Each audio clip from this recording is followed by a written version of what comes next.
واقعات ہوئے جو شہداء کی مونومنٹس کے ساتھ سلوک ہوا اور جو باقی شہروں میں یہ ہوا، میں اس پروٹیسٹ کا حصہ نہیں تھی اور آئندہ بھی آپ مجھے کسی بھی اس قسم کی ایکٹیویٹی میں ملوث نہیں پائیں گے اور میں اس کی پرزور مذمت کرتی ہوں.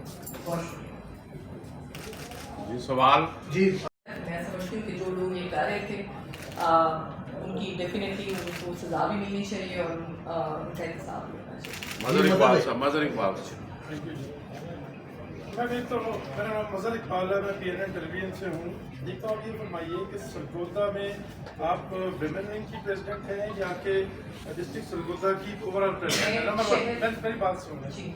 دوسرا میم آپ ایک خاتون ہیں،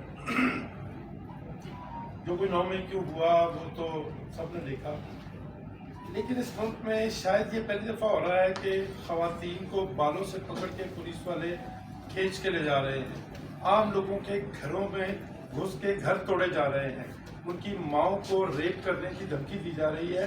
اور کل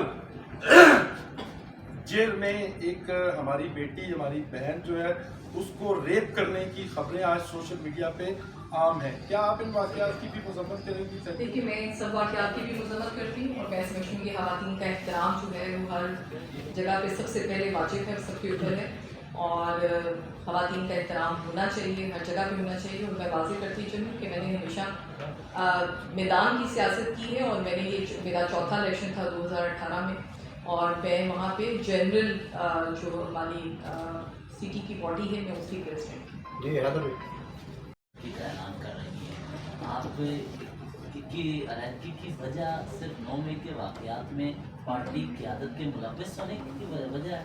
کیا عمران خان ملوث ہیں تبھی آپ ان سے علیحدگی کا اعلان کر رہی ہیں؟ دیکھیں یہ تو آپ جب تک انویسٹیگیشن نہیں ہوگی اس کے بارے میں کوئی اپنی رائے نہیں دینا چاہتی، لیکن کم از کم میں اپنی صفائی ضرور دے سکتی ہوں کہ 9 مئی کو چونکہ 9 مئی کو میرے اپنی بیلز تھیں، اینٹی کرپشن کے مقدمے سے میری اپنی بیلز ہوئی تھی، میرا بھائی اس دن جیل سے رہا ہوا تھا، تو میں کسی پروٹیسٹ کا حصہ نہیں تھی.